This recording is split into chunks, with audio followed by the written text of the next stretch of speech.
Olá pessoal, começa aqui o Filó Podcast da Conexão. E como a gente sempre diz, né? Isso aqui não é um confronto, é um encontro de gerações. E hoje o programa vai mostrar isso. Aqui já passaram pessoas com carreira consolidada, com carreira em consolidação. E hoje, né, gente que está com a carreira ali, né? Está com o embrião da carreira, com uma prospecção maravilhosa futura, mas já está empreendendo. Acertei mais ou menos na pré-apresentação, Habib? Ô, Habib, acertou, viu? Habib, você sabe que o entrevistado de hoje foi curiosa a história, porque eu estava lá no Demo Day da FGV Ventures e nesse evento são várias startups ali apresentando seus pitches e sendo ali analisados por uma banca, né? E Habib, foi muito bacana ali, ali eu vi várias iniciativas legais e a do Luiz Augusto, que é a nossa entrevistada de hoje, chamou bastante atenção, porque o jeito que ele contou a história, o jeito que eles têm toda uma narrativa legal e a ideia mesmo do projeto deles, da startup, é muito bacana, Habib. Mas eu não vou contar muito mais para deixar um pouco de surpresa aí para os nossos ouvintes. Com certeza. Então, hoje temos a honra de conversar com Luiz Augusto Corrêa da Silva, fundador e CEO da Dionísio, a IA que conecta você com as melhores experiências em eventos, baladas, rolês incríveis, tudo isso através do WhatsApp. Que sacada, hein, Luiz? Parabéns aí e seja bem-vindo ao nosso Filó. Poxa, gente, muito obrigado pelo convite. Acho que foi um dia especial, Demo Day. Acabei conhecendo o Gabriel, daí ele me falou um pouco do projeto de vocês. Estou ansioso, então, para a gente trocar essa ideia, poder bater. Tem uma frase que eu falo muito sempre quando eu vou falar, na verdade, quando eu vou falar com todo mundo, que é bater figurinha. Acho que é a frase que hoje em dia eu uso mais na minha vida. Quando eu vou falar com o cliente, quando eu vou falar com o fornecedor, quando eu vou falar com alguém importante, eu falo, meu, vamos bater figurinha. E tô ansioso pra gente então bater figurinha hoje, contar um pouco de história, ouvir um pouco de vocês, da opinião de vocês também. Vai ser super bom pra mim e pra minha jornada como um todo. Com certeza. E a primeira figurinha que a gente bate aqui é a biografia. Então, uns têm uma biografia mais longa, outros mais curta, mas conta pra gente um pouco da tua história.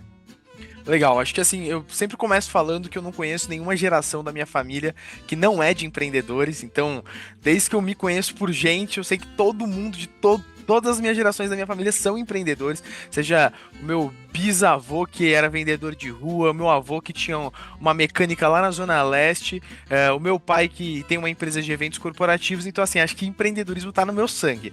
Acho que eu não conheço nenhum momento da minha vida que eu nunca ouvi minha criação inteira, meu pai sempre me falando, "Meu, você tem que empreender, você tem que empreender." Então desde pequeno isso ficou na minha cabeça, tanto que eu tive a oportunidade, graças a Deus, eu vim de uma criação onde o trabalho sempre foi muito valorizado em casa, então meu pai sempre me deu a visão que o dinheiro não nasce em árvores, então ele sempre falou, cara, o dinheiro vem de algum lugar, que vem da empresa que eu trabalhei muito, ele vem de uma criação muito humilde, meu pai não teve pai, desde os 13 anos trabalhou e fundou uma empresa de eventos corporativos, hoje faz mais de 1.000 eventos por ano e tive a oportunidade de, desde os meus 12 anos, trabalhar ali em vários setores, então eu fui criado passando todas as minhas férias da escola trabalhando na empresa da família. Acho que eu não tive uma férias na minha vida que foi férias mesmo. Todas as férias eu trabalhei. Então ele me colocou desde o RH até o almoxarifado. Acho que eu fiquei 2 anos no almoxarifado carregando caixa, então indo montar palco em evento. E assim, eu sempre não falava que eu era o filho do chefe, que eu gostava de experienciar, né? Pô, o que que os caras estão vivendo no dia a dia? Então aprendi a soldar cabo P2, etc.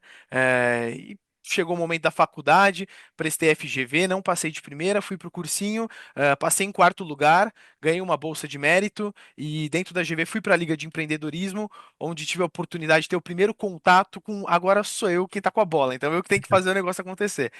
E lá comecei o Dionísio, que chamava Go Out antes, o início da ideia era fazer um chatbot que indicasse lugares para você visitar em São Paulo. A gente fez isso durante uns 8 meses, descobri depois a função Promoter, depois a gente automatizou o serviço do Promoter, começamos a indicar lugares e festas para as pessoas visitarem, alcançamos 50 mil usuários, levamos 20 mil pessoas para vários lugares diferentes de São Paulo, e a gente chegou agora numa fase nova da empresa, que eu posso contar um pouco aí de como a gente chegou nessa conclusão, onde a gente sentou e falou, cara, a dor verdadeira não é fazer um produto B2C, a dor verdadeira é a gente trabalhar com o dono de estabelecimento, de restaurante, de bar, de balada, e identificar a dor que eles estão tendo, que basicamente é retenção de público e análise de dados. E agora a gente está fazendo um SaaS completo, que até então só deu resultados positivos, tá? A gente fez 40 reuniões presenciais, das 40 eu boto muita fé que 35 vão converter. Então, assim, a gente está tentando fazer uma máquina de vendas aqui em um curto período de tempo, eu posso me alongar mais depois. Não, com certeza. Habib, deixa eu só pegar um gancho que ele deu aqui, sem dúvida. Esse Claro. garoto está com 20 anos, pessoal. Né? Pô, é uma Olha aí, né? odisseia, O hein, homem já Rabino? está, né? Gastou o balão de oxigênio aí, né? Só na primeira. Agora, Luiz, você falou dessa experiência de ter vivido, né, do lado do teu pai, muito, sem dúvida alguma, né, muito inteligente de fazer com que você entenda uma empresa, porque não é, vai na almoxarifada, não, é para entender a empresa, né? Sem dúvida alguma, como uma empresa pensa, funciona, age e tudo mais. E a cultura de uma empresa também. Qual foi a passagem mais marcante que você viveu na empresa, né? Nesse período, né? Que você Legal. teve ao lado do teu pai e que, sem dúvida alguma, te deixou um baita de um aprendizado que se aplica na tua vida pessoal e profissional. Perfeito. Acho que em 2018, meu pai ele tinha um sócio, que ele era sócio minoritário da empresa, mas ele precisou tirar esse sócio e ele cuidava de uma parte mais operacional da empresa. E quando ele tirou esse sócio, ele colocou meu irmão mais velho para tocar o setor e eu fui o braço direito do meu irmão. Então, assim, você tinha um setor ali com 15 pessoas no almoxarifado, na operação de montagem de evento, que são pessoas humildes, que estão acostumadas com um chefe há 10, 15, 30 anos e agora entra os filhos do dono para administrar. E acho que esse foi o momento mais marcante, que o meu irmão entrou sendo meu chefe, então eu tive meu irmão como meu chefe, então, caramba, era uma coisa meio diferente, ele me dava ordens, e eu tendo que viver a cultura tanto dos funcionários reclamando da nova administração, quanto também tentando enfrentar, né? Poxa, rapaziada, vamos mudar a cultura do antigo chefe, vamos instaurar agora um novo modelo aqui dentro, etc. A gente tinha um almoxarifado que tinha problemas constantes nele, então era perda de cabo. Como a gente é uma empresa, a gente tem uma empresa, né, que aluga tanto material para eventos, tem muito material de muito valor agregado, só que acabava sumindo, indo de evento para lá e para cá. Então, assim, foi uma dor de cabeça grande, mas acho que foi uma experiência assim fantástica. Também já tive a oportunidade de trabalhar na TV Luiza, dentro do Magazine Luiza, que é uma TV interna de comunicação deles, na sede do Magazine Luiza. E lá eu tive contato com comunicação e audiovisual pela primeira vez. E acho que assim foi extraordinário, porque eu era o cameraman que gravava a Luiz Helena ali, ela discursando e ouvindo a Luiz Helena, eu falava, cara, meu, tá explicado porque que ela é tão maravilhosa, assim, que ela consegue se comunicar que a pessoa É mais verdade. humilde de Manaus vai entender e eu aqui na FGV entendo melhor ainda. Então, assim, foi super impactante esses dois momentos. Com ela não precisa legenda, né, Habib? Com a Luiz Helena não precisa legenda, não, né? Não Pô, precisa. sensacional, Luiz. Que bacana. Luiz, eu fiquei curioso aqui, porque você falou, a gente já estava conversando antes, a gente conhece os termos de pivotar, SaaS e tudo mais. Mas eu queria também, se você puder explicar isso para quem não conhece e também Com contar como que certeza. surgiu a ideia do Grout, o que é uma startup, conta um Uhum. pouquinho para a gente, quem não sabe o que é, como que funciona, o que é isso tudo aí. Cara, tá bom. Eu vou primeiro falar que assim, não tem problema nenhum não saber os termos, porque eu entrei na Liga de Empreendedorismo, aí, pô, a gente chamou. Eu lembro que quando eu entrei, veio um fundo conversar com a gente, apresentar como é que funcionava. Eles falaram todos esses termos e eu me senti um idiota. Eu falei, caramba, não é possível que eu tô aqui na Liga de Empreendedorismo, eu não sei o que significa SaaS, eu não sei o que é pivotar, eu não sei o que é MVP. E daí eu fui aprendendo ao longo da jornada, me virando nos 30. Acho que assim, primeiro falar um pouco sobre startup. Startup, basicamente, no meu ver, é aquela empresa que existe a possibilidade de ela ter um crescimento exponencial e que utiliza de tecnologia a favor disso. Então, uma empresa que você consegue ter um produto escalável. Que ele vai crescer sem a necessidade de você ter uma operação de time grande mesmo. Então, você consegue crescer sem a necessidade de várias pessoas ao mesmo tempo trabalhando. Então, tem um time enxuto e um crescimento absurdo. E quando eu entrei na Liga de Empreendedorismo, isso foi a primeira coisa que me ensinaram. A segunda que me ensinaram era que o caminho é B2B, não B2C. Eles botaram isso na minha cabeça. Falaram, cara, você tem 20 anos, não começa fazendo B2C que você vai só sofrer. E eu fui uma pessoa meio arteira e resolvi ir para o B2C. O B2C é os business para consumidores, né? B2C é business to consumer. Então você, no caso, ali vai trabalhar com o consumidor direto. Eu sempre falo o exemplo da Coca-Cola, que ela vende diretamente para você aí no mercado. E eu sempre fui maravilhado do B2C, porque ele de fato é o tipo de negócio que encanta mais a pessoa, né? Então, é porque você vai ficar popularzinho na faculdade, é porque as pessoas vão reconhecer o seu nome e etc. Então, poxa, eu sempre fui maravilhado pelo B2C por causa disso. eh, e sempre tive essa mosquinha no meu ouvido. Cara, se for para eu empreender, eu quero fazer alguma coisa B2C. Eu cheguei no Go Out, nesse caminho todo, basicamente também. eu tinha uma namorada, agora entrando num tópico meio nada a ver, mas eu tinha uma namorada que eu adorava passear em São Paulo, e o meu maior hobby com ela era sair andando no Jardim Paulista, encontrar um restaurante e ir almoçar. Então, assim, era a coisa que eu mais gostava. Era tipo, vamos passear aqui no Jardim Paulista, vamos passear na Paulista, vamos passear na Consolação e vamos encontrar um restaurantezinho bonitinho, sentar e almoçar e ter uma experiência gastronômica gostosa. E isso virou um hobby pra mim, e uma paixão. Cheguei à conclusão que isso é uma das coisas que eu tenho mais prazer na minha vida. É só desbravar uma cidade, independente qual seja. Eu estou em Manaus, eu estou em Nova York, sair sem rumo e parar em um lugar para comer é uma paixão para mim. É, eu fazia isso constantemente com ela, a gente terminou, então eu não posso ficar falando muito, mas quando eu cheguei na Liga de Empreendedorismo da GV, eu lembro que isso era uma coisa que eu pensava na minha cabeça constantemente. Eu pensava, caramba, eu quero proporcionar para as pessoas esse mesmo prazer que eu tenho, que foi o meu segundo erro, que eu acredito eu como empreendedor mirim, que é pensar que uma dor sua é a dor do mercado. Então, o primeiro foi o B2C, que, pô, vou considerar o B2C como minha primeira opção, e o segundo foi uma dor minha, uma dor do mercado. Estudei um pouco as startups nos Estados Unidos, conheci uma startup chamada The Nudge, e também foi fundada por universitários lá, que basicamente indicava restaurantes e bares para a comunidade universitária, em cidades grandes. O The Nudge, o foco dele era muito no universitário americano, porque ele é uma pessoa que normalmente muda de cidade, né? Então, o americano ele mora no subúrbio, e ele vai pro downtown morar para fazer faculdade, então para ele fazia muito sentido ter o The Nudge, porque ele vai para uma cidade que ele não conhece ninguém, ou ele mora em outro estado, ele vai para outro estado ter lá. E o The fez um sucesso gigante nos Estados Unidos. Eles têm 1,5 milhões de usuários, eles têm, assim, levantaram uma rodada levantaram 16 milhões de dólares já. Então, isso em 4 anos. Eu olhei o cenário do The e falei, cara, eu vou tentar replicar o que tem lá, só que aqui. O The era via Messenger, eu falei, pô, o Messenger nosso é o WhatsApp. Vamos fazer no WhatsApp, né? Tem a frase que meu pai sempre me ensinou que é nada se cria, tudo se copia. Então eu falei, cara, se funcionou lá, vai funcionar aqui também. É, comecei fazendo um chatbot horrível no ManyChat. Acho que uma parte que foi super engraçada é que eu não sou programador, eu não sei nada de programação, e eu fiz uma landing page no Wix e eu pensei, cara, acho que eu preciso entender se pelo menos as pessoas querem, elas têm a vontade de encontrar o lugar ideal para elas visitarem. Se elas estão sentindo a mesma dor que eu, que é, quero sair de casa, mas não conheço nenhum lugar. Fiz uma landing page no Wix, que era um formulário, basicamente escrito: quer achar o lugar ideal para você visitar, coloca seu número de celular, coloca seu nome, imprimi 200 flyers com QR Code escrito: quer encontrar o lugar ideal para sair, leia o QR Code e se inscreva, e distribuí em toda a GV, em todo o Mackenzie, em toda a PUC, fui em todas as faculdades, e passei de mão em mão na galera: meu, quer achar o rolê ideal, quer achar o rolê ideal, virei o cara mais chato do mundo, assim, ó. Eu lembro até hoje de uma cena que foi a minha sala inteira da GV riu de mim, porque entrou um professor, eu levantei e dei o flyer pra ele. Eu falei, professor, quer achar um lugar pra você visitar? E todo mundo riu de mim. Eu botei na minha cabeça, caramba, tudo bem, foda-se, tá todo mundo rindo de mim, eu vou continuar fazendo. Assim, foi super legal que em uma semana eu tive, né, que era só eu sozinho, tive 1.500 a 2.000 cadastros, com 200 flyers. Então eu falei, caramba, pô, 200 fez 2.000, então tem alguma coisa que pode ser que interesse aí as pessoas. Hum. Esse é o início do Go Out. Acho que respondeu um pouco a pergunta. Também não quero ficar só eu falando, é legal a gente trocar a Ah, figurinha.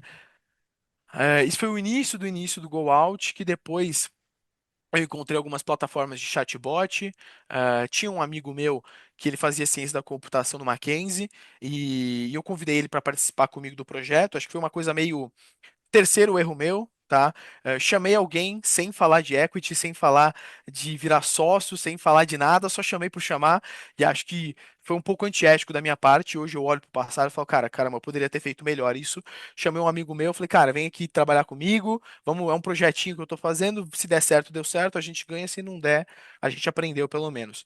Eh, Desenvolvemos um chatbot bem bullshit, assim, bem horrível, em uma plataforma no code.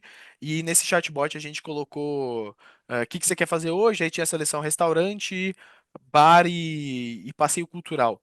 E a pessoa selecionava o bairro dela e daí ela randomicamente era indicada para visitar algum lugar. E lançamos para as pessoas usarem. E daí começou a vir um monte de gente usar, deu erro em 1 milhão de vezes, fomos criticados mais 1 milhão de vezes, mas eu fui aprendendo com o tempo e a gente foi pivotando, melhorando a ideia. E daí respondendo também o que que é pivotar. Pivotar é Cara, como é que eu posso dar um exemplo bom? É quando você tá numa. A primeira coisa que veio na minha cabeça foi isso. É quando eu tô numa prova de matemática, eu não sei resolver o exercício e eu faço um malabarismo para dar um resultado que o professor vai olhar e falar, pelo menos ele tentou. Então, pra mim, pivotar é isso.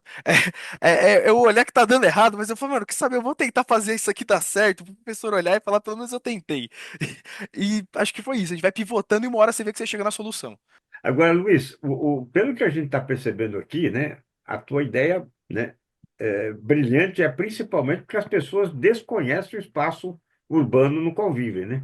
Então, Isso. roda, roda, mas no fundo não sabe, né, o ambiente que estão incluídos.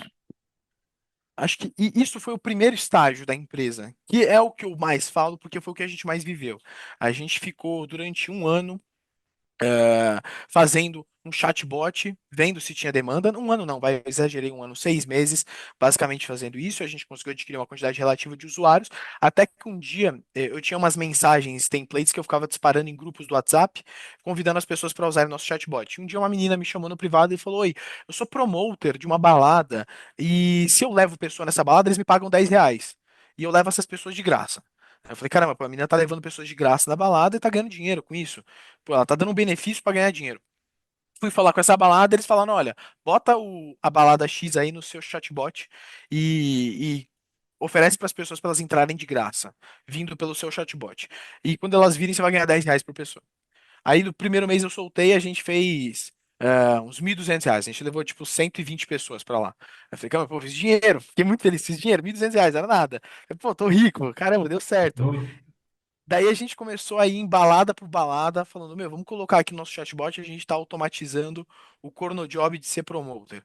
E daí a gente ficou automatizando esse serviço, até que um mês a gente fez uns 20 mil e a gente falou, cara, acho que esse não é o mercado, é um trabalho de formiguinha. A gente começou a sofrer que muita balada, a gente mandava os nomes das pessoas que enviavam o interesse vindos pelo nosso chatbot, e as baladas elas não falavam pra gente se as pessoas foram ou não, e elas acabavam não pagando a gente. Então a gente começou a receber muito calote. Pra você ter ideia, teve balada que a gente mandou um dia 200 pessoas interessadas, 200 nomes de pessoas interessadas, e eles falaram pra mim que foram 5.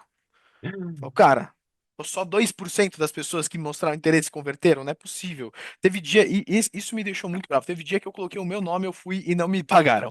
Falaram que eu Nossa, não fui. aí Aí pronto. a gente falou, "Meu, não vai funcionar.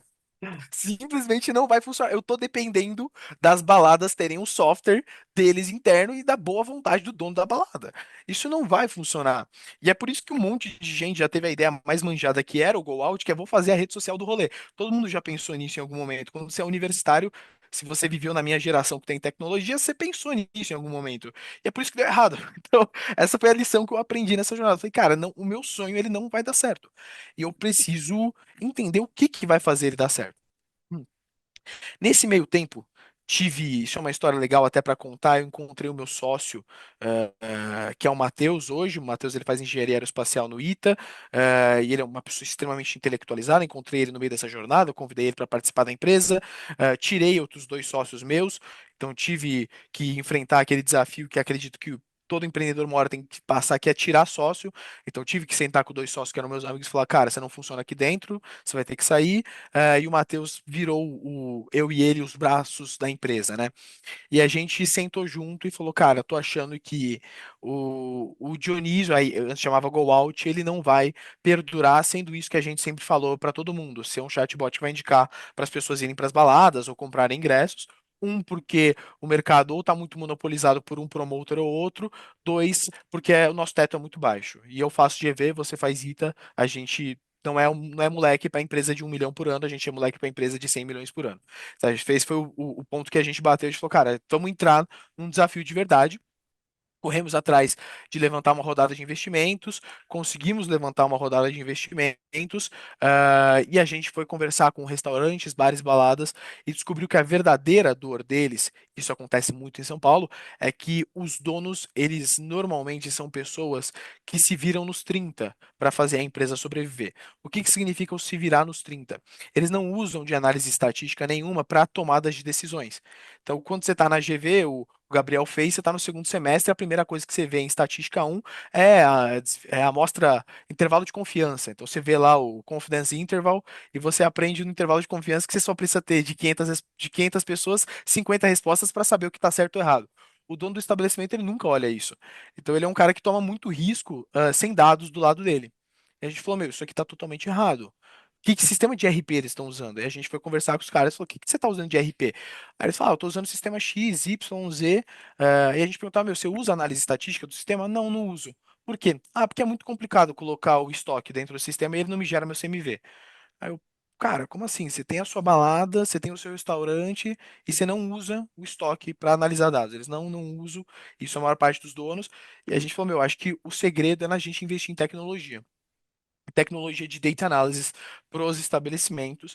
E agora a gente lançou um CRM que ele tanto faz o controle do promoter, que a gente já foi um dia do outro lado da moeda, então a gente fez um CRM que controla o promoter e faz com que não tenha o erro que a gente sofreu na pele, que é os caras mentirem pra gente. A gente lançou um software que é o nosso cargo, o nosso produto More, que é uma inteligência artificial no WhatsApp para o estabelecimento. Então a gente falou, cara, o que a gente pode gerar de análise de dados que a gente sabe fazer bem e que pode agregar valor para o dono do estabelecimento? A gente faz inteligência artificial no WhatsApp há 1 ano e meio. Dois, o dono do estabelecimento ele não sabe o que o público dele quer ou qual que é a opinião do público dele ou dados simples, como quando é o pico de entrada dos clientes dele no estabelecimento dele. Poxa, por que que a gente não automatiza tudo isso com IA? Então a gente faz o WhatsApp Business dele se transformar em uma IA e faz com que o WhatsApp Business ele gere toda essa estatística para ele atendendo os clientes dele. Então a gente criou agora o nosso produto principal, que, cara, não existe no mercado brasileiro até agora, que é basicamente eu pegar o WhatsApp do seu bar e fazer ele virar uma inteligência artificial que vai atender todos os seus clientes, vai fazer reserva para ele automático, vai colocar o nome na fila, vai colocar o nome na lista, vai fechar aniversário e vai gerar a partir de tudo isso uma análise estatística de o que os clientes dele estão perguntando mais, quais são as dores mais nítidas que a gente está visualizando que o estabelecimento dele está enfrentando, etc, etc. E os próximos passos é expandir para cada vez mais fazer softwares lá dentro e gerar uma estatística mais acurada para o dono, para futuramente, se Deus quiser, eu poder virar e falar: o bar que tem Dionísio tem uma margem de 10%, o bar que não tem uma margem de 5%. A Então, esse é o porta de nosso entrada é o produto principal. Dionísio. A porta de entrada A, é o Dionísio. a porta de entrada é o Dionísio. Então, a IA que indica lugares, ela ainda existe. Então, a gente chega no estabelecimento e fala: meu, vamos fazer uma parceria com a nossa inteligência artificial que indica lugares para você visitar. O estabelecimento pira, porque ele vê que a nossa IA já tem uma base de usuários relativamente grande, e na hora que a gente vai apresentar para ele, a gente fala: ó, você só fecha com a gente se você fechar nosso SaaS. E daí, quando a gente mostra que a gente faz o WhatsApp dele virar uma inteligência artificial, o cliente pira. Fala: cara, não é possível. Pra você ter uma ideia, assim, hoje eu apresentei pro Coffee Shop, que é uma balada aqui em São Paulo, e isso foi muito engraçado. Eles falaram que o chefe do Coffee Shop gosta muito de falar uma gíria que é bebê ou baby. Ele gosta muito de falar essa gíria. Aí eu falei: cara, você quer que o WhatsApp, a inteligência artificial que está no WhatsApp do Coffee Shop, tenha a personalidade do seu chefe? Aí ele falou: quero. E a gente consegue programar para que, por exemplo, quando você estiver conversando com a IA do Coffee Shop, ele use gírias e ele use bebê ou baby se ele quiser no meio da conversa. Então aí os caras já piraram. Ficou meio Muito. confuso, eu sei que é uma jornada meio maluca, mas foi a Não, gente pô, subindo a escada pra entender, meu, que tem dinheiro aqui. Claro, sensacional, muito bacana, né, Habib? muito, muito. E a agilidade de observar o que está acontecendo, né? Onde erra, né? Principalmente, né? E nesse ponto, né? Fantástico, né, Habib? Muito, muito. E, Luiz, queria saber, porque hoje você está estudando na GV, né? Eu fiz um MBA aí na GV, gostei bastante, e agora eu vou começar o mestrado. E, Luiz, eu queria saber, porque muitas vezes a gente fala: olha, eu vou fazer a faculdade aqui, eu vou estagiar, e aí depois você começa a ver outras coisas. E você está tendo a oportunidade de viver a prática de fato, porque toda a responsabilidade é sua. Se o negócio vai para o vinagre, é você que vai tomar isso daí. Eu queria Exato. saber como que é isso, como que você está assimilando o que você está aprendendo na faculdade e poder colocar isso no seu negócio. São coisas completamente diferentes. Queria Legal. saber a sua opinião sobre isso, e como que está sendo. Acho que assim, eu tenho. Uma das minhas maiores inspirações é meu irmão. E ele sempre foi workaholic que nem eu. Ele é Fundação Estudar, estudou nos Estados Unidos, hoje trabalha na Microsoft em Boston como desenvolvedor de software lá. E ele sempre foi uma pessoa que trabalhou também sempre na faculdade. Então, Pra mim, trabalhar na faculdade foi algo normal, porque meu maior espelho de vida, que é meu irmão, e é meu melhor amigo também, eu olho pra ele e falo, cara, se ele trabalhou, eu também tem que trabalhar minimamente.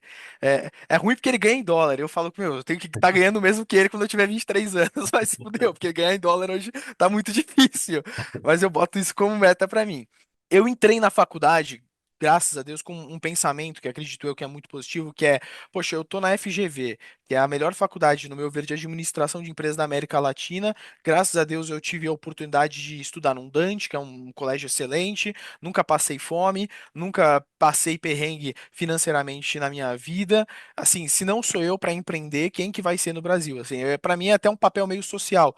É tipo, meu, vai ser o cara que tem que vender o almoço para pagar o jantar, para comprar o jantar, ou vai ser eu que tive um berço de ouro, que tive a oportunidade de crescer numa família com condicionamento financeiro para poder tanto me dar um colégio bom, um estudo bom, um networking bom.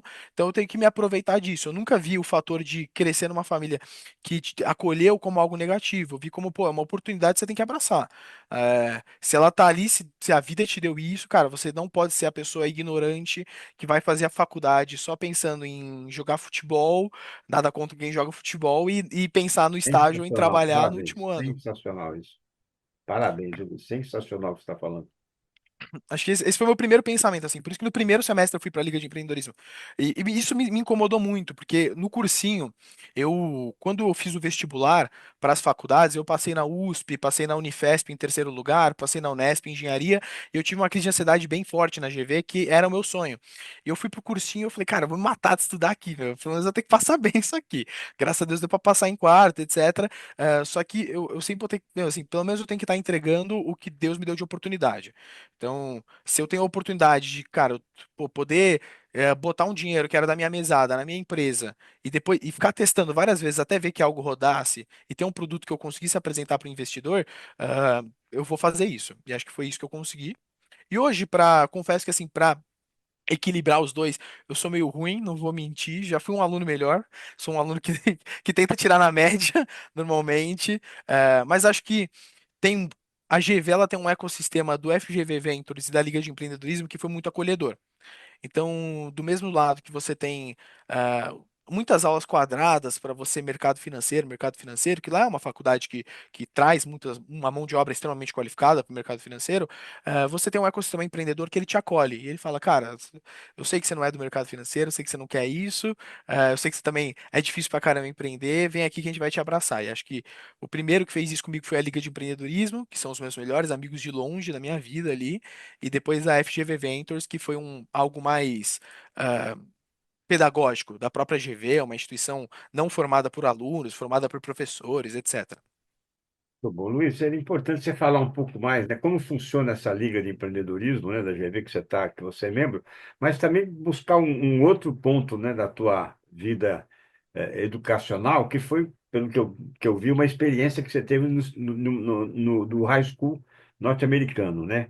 O que você trouxe de mais importante? O que abriu a cabeça? Que ponto que abriu a cabeça essa experiência internacional? Legal.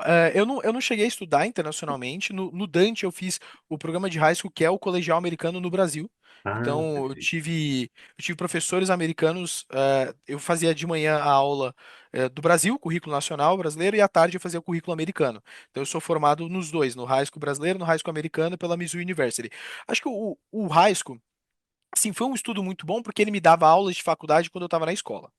Mas, por outro lado, eu não sei se eu tinha maturidade para entender aulas de faculdade enquanto eu estava na escola. Então, eu tive Economics, que hoje eu olho para o meu passado e falo, caramba, isso, se fosse eu hoje tendo essa aula, eu ia falar, meu, isso aqui é sensacional. Mas o Luiz do passado era uma pessoa que não dava tanta importância. Então, é meio difícil de mensurar.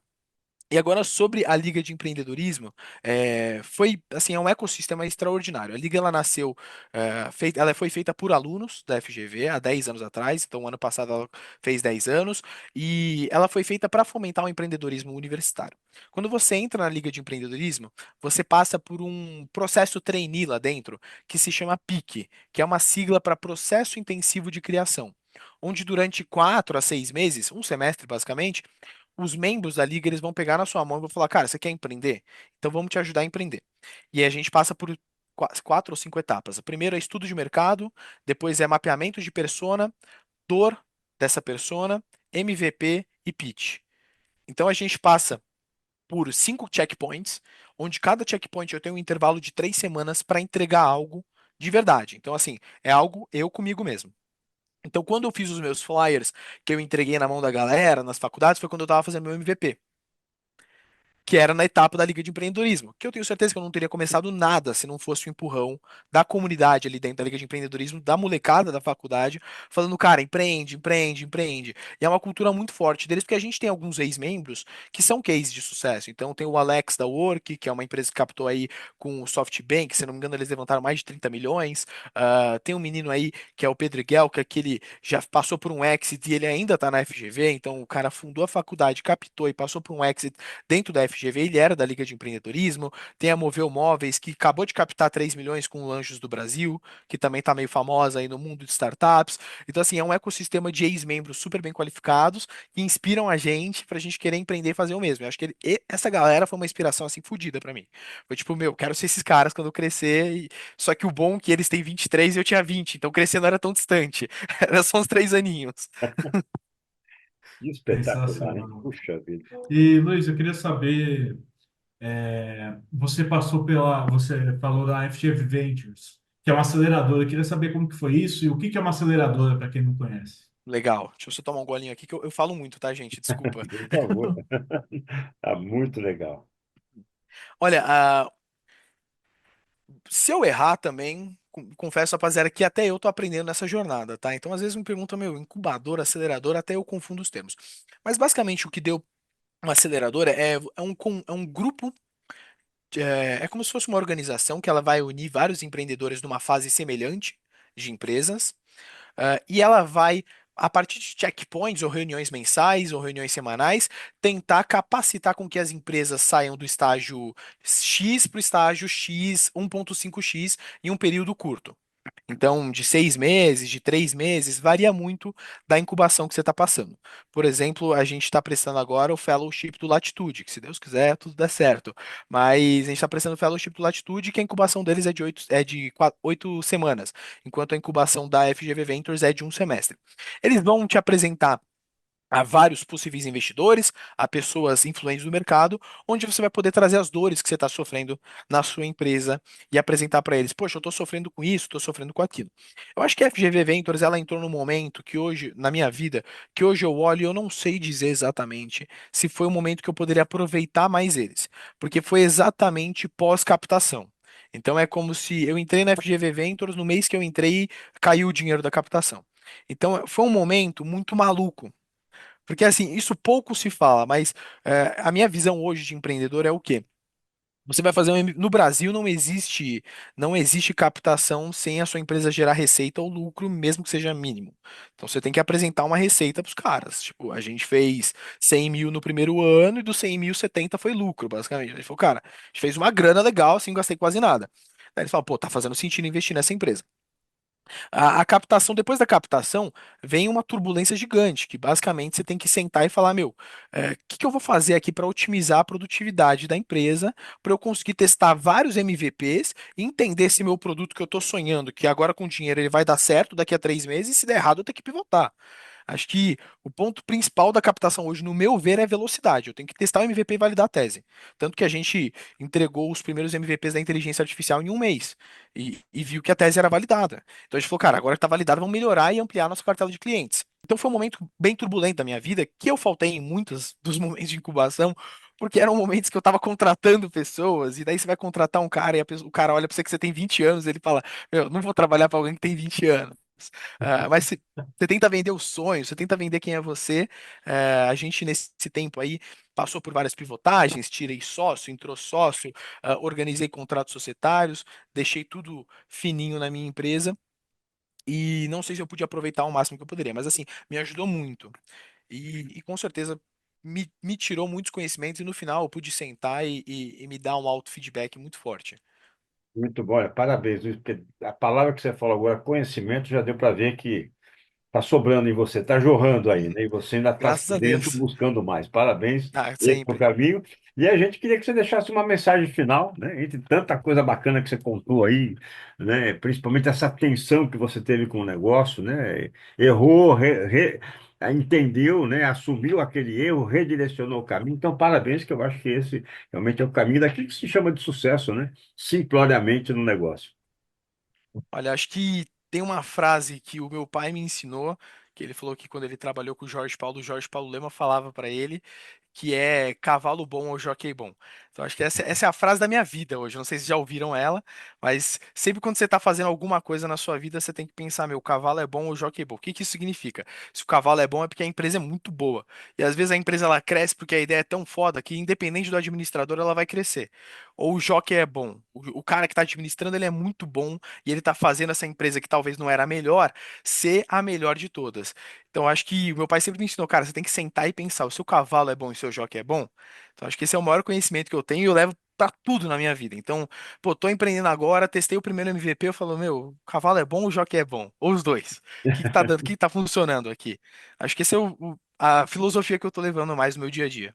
Não tenha dúvida. Cavalo bom com jockey bom, medalha de ouro, né? Se cada um der tudo que Exato. sabe, não tenha dúvida, né? Que não tem como dar errado, né?